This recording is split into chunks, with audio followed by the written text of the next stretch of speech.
हे शिव अवतारी गुरु गोरखनाथ, अपने शिष्य गोगा का प्रणाम स्वीकार करें। तुम्हारी सदा जय हो गोगा।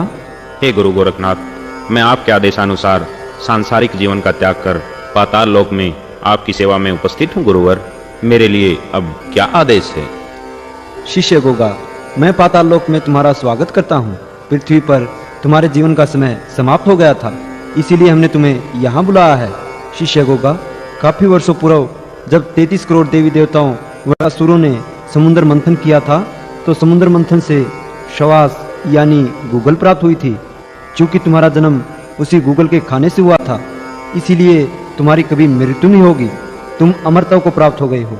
अब तुम युगों युगों तक इसी स्थान पर रहकर जगत कल्याण करोगे। तुम्हारे ठीक ऊपर पृथ्वी पर तुम्हारी समाधि होगी। जो भी मनुष्य तुम्हारी समाधि पर माथा टेक कर सच्चे मन से जो मन्नत मांगेगा, वो तुम्हें यहाँ पाताल लोक में सुनाई देगी। शिष्य गोगा, इस बात का सदा स्मरण रहे कि तुम्हारे दर से कोई भक्त खाली हाथ न लौटे। अब से पहले तुम केवल एक राजा के रूप में ददरेवा नगर वासियों के बारे में सोचते थे। अब तुम्हारे समाधि लेने के बाद संपूर्ण जगत कल्याण का दायित्व तुम्हारे ऊपर है, इसीलिए हम तुम्हें ये शक्तियां प्रदान करते हैं।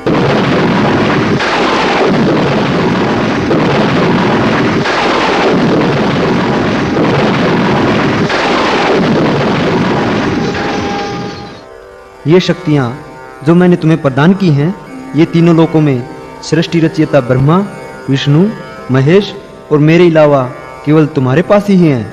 अब तुम चाहो तो अपने भक्तों को साक्षात रूप में भी दर्शन दे सकते हो। शिष्य गोगा, मैं चाहता हूँ कि तुम जगत कल्याण का दायित्व अच्छी तरह निभाओ।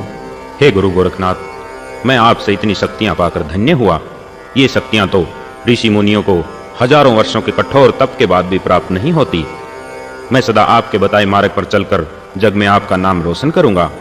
हे नाग शिरोमणि, मैं आपको इस बात का भी वचन देता हूँ कि जो भी भक्त मेरी समाधि पर माथा टेक कर सच्चे मन से जो भी मन्नत मांगेगा, मैं उसे कभी खाली हाथ नहीं जाने दूंगा। तुम्हारे जैसा शिष्य पाकर मैं आज धन्य हुआ। मुझे तुमसे यही उम्मीद थी गोगा। हे गुरु गोरखनाथ, मुझे पृथ्वी से माता बाछल व रानी सीरियल की रोने की आवाजें आ रही हैं। उनका एक एक शब्द मेरे हृदय को छलनी कर रहा है। आपकी आज्ञा हो तो मैं उन्हें भी यहाँ ले आऊं। वो भी जगत कल्याण में मेरी मदद करेंगी गुरुदेव। नहीं शिष्य गोगा, सब काम समय पर होते हैं।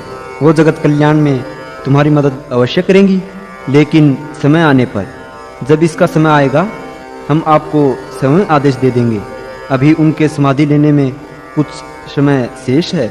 अब तुम केवल विलाप कर रही अपनी माता व रानी सीरियल को धीर बंधाओ और किसी तरह समझा बुझाकर वापिस महलों में भेजो।